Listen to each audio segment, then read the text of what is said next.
As a little girl, I used to sit on my window and sing, ירושלים של זהב ושל נחושת ושל אור. And I used to sing it to the sky, thinking God is like listening somehow. הלא לכל שירייך אני כינור. I grew up in Israel, secular family. Of course, we did the holidays, and like everybody in Israel does. I always believed in God, but never really had a real relationship with Him. Didn't really know what that looks like. Go to school and then go to job and get a place to live, get married, have kids, and all that routine is like I said, okay, well, what else? There's got to be something more. When I was 23, that was the first time I actually left Israel to come to America, initially to visit my mom. And she was living in a spiritual community at the time, very pretty, very healthy, no smoking, no drinking, no drugs. Started by a guru from India. Whatever you believe is good as long as it does good to you, kind of thing, as long as it doesn't hurt anybody else. And I learned about yoga and learned about all the Hindu philosophies and other philosophies, a lot of Eastern, of course, philosophies. It was very surreal, very peaceful there, out of the craziness of the world, kind of like a bubble from the world. Eventually, I decided to stay there.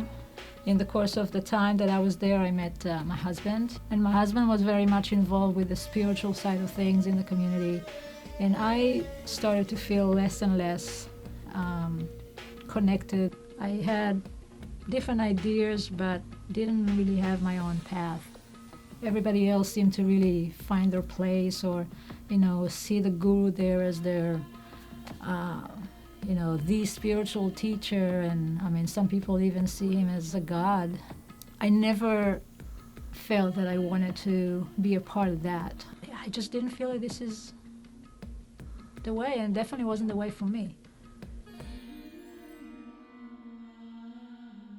I'm looking for God. I'm looking for to feel God. And I thought, well, the closest thing to that got to be the synagogue. That's the only thing made sense to me. I didn't even consider churches or anything.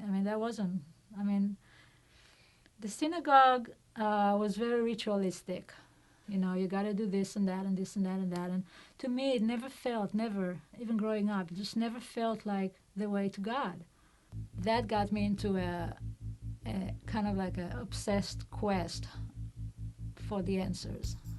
Videos, documentaries, internet, any spare time that I had was something to do with that. It was consuming me to find those answers, to get down to the bottom of this. At the time, if you asked me if I'll ever believe in Jesus, are you sure? I thought, are you crazy? When I picked up the New Testament, I was curious to see what's so bad about it. For me, I needed to logically come to the conclusion that all the evidence and everything makes sense.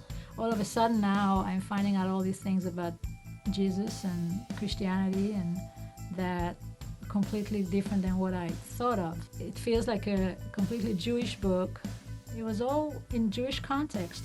It made me want to read more, so to find out what else did they not tell me, because I don't see any of that anti-Semite stuff there. I don't see anything negative or anything Christian about it.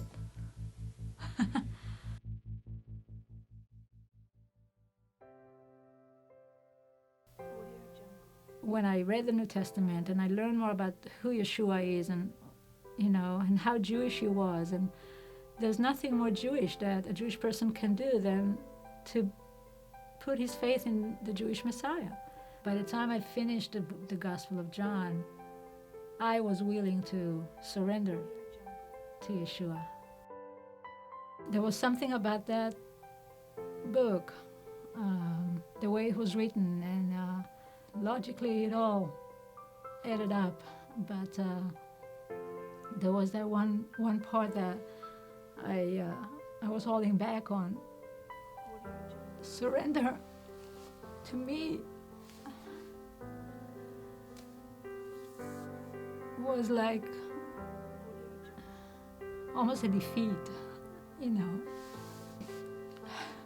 Gosh. I was just by myself in my room, and I went down on my knees and prayed that Jesus will come, Yeshua will come into my life. There wasn't any like lights or any crazy things happen, or nothing changed on the outside, but you get that feeling that you know where something is right, and that's the feeling I had, and I felt like I found the truth. Okay, I'm yours, you know.